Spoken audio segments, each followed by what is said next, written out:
I assume you voted against the stimulus, and I'm just curious if you accepted any monies in your district.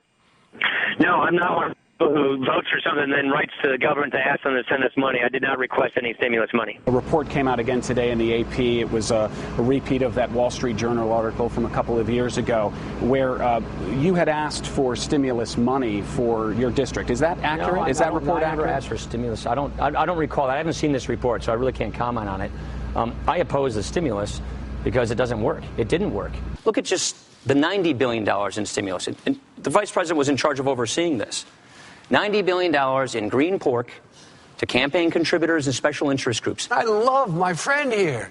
I'm not allowed to show letters, but go on our website. He sent me 2 letters saying, by the way, can you send me some stimulus money for companies here in the state of Wisconsin? We sent millions of dollars. You know why he said you did ask for stimulus money? Sure, he correct? did. By the way, on 2 occasions, we advocated for constituents who are applying for grants. That's what we do.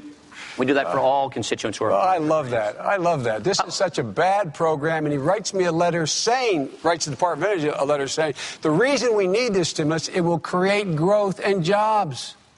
His words. And now he's sitting here looking at me. Paul Ryan, no, I'm not one of those people who votes for something, then writes to the government to ask them to send us money. I did not request any stimulus money. Paul Ryan, no, I never asked for that stimulus. I oppose the stimulus because it doesn't work. Paul Ryan, yes, on 2 occasions, it will create growth and jobs, was the quote. Paul Ryan, last night, being amazing. Joining us now is Chris Hayes, the host of MSNBC's weekend show Up with Chris Hayes. Chris's new book is called Twilight of the Elites, America After Meritocracy. Chris, thank you for being here tonight. Great to be here. We watched 2 elite Washington operators last night, 2 men who have spent their whole adult lives in Washington. Does that mean that Paul Ryan's sin is such a common sin that it's not an important one? No. It is very important, and it is very common. But here's why it's so important. There seems to me sometimes a desire on the part of the Romney campaign and an equal desire sometimes among liberals and the Obama campaign to talk about this grand ideological battle about the size of government. That really what we're fighting about the size of government.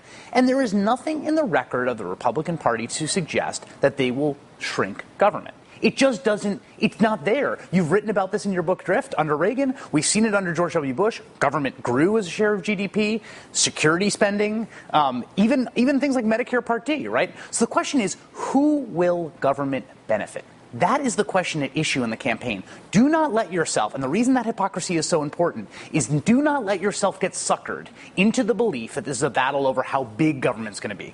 I don't actually think that's what's on the table. What's on the table is, are the poor going to see their Medicaid cut and the Pentagon's going to get $2 trillion, or is the balance going to be in the other direction? Right. That is what is on the table. And it's not just a false debate about the size of government. It's a false debate about whether or not government works. The thing that I thought was important last night about Biden, and the reason that we cut that soundbite as long as we did there so you can hear what Biden says, is that he doesn't just say, you're a hypocrite, you wanted this money. He says, you wanted this money because, as you argued to me, this spending works. It would work in your district. If you believe it would work in your district, how can you argue that it wouldn't work in the country? And as you argued back in 2002 when you got up in the well of the House and made an impassioned argument for Keynesian stimulus when it was a stimulus plan being put by George W. Bush, and when you voted for $700 billion in stimulus, $700 billion in stimulus, which was the Republican stimulus package that was voted on by the Republicans in the House in parallel to the actual Recovery Act. So again, what they want to do now in opposition is create this ideological vision of smaller government, of going after malformed bureaucracies. When they are in power, they do not do that. And no one should be suckered into thinking that they will. So here's my question. When it comes to smaller government and malformed bureaucracies, what you get from the Democrats is arguments against all of those things. You get this argument from the Democrats saying, we are also against all of those sorts of things. We are just interested in reforming things in a more compassionate way. So they're still arguing the Republicans' line on this, even though they're pursuing policies that are more defensively distributed. And yes, and what I thought was important was that Joe Biden defended the stimulus last night in that moment.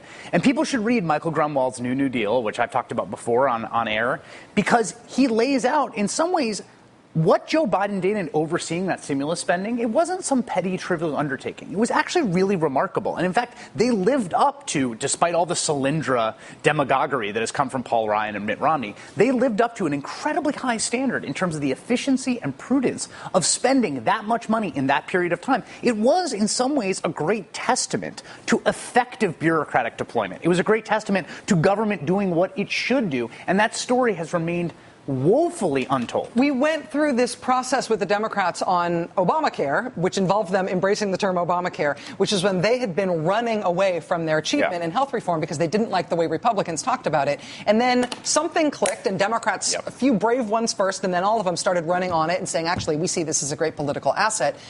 Are we due for that with the stimulus, too?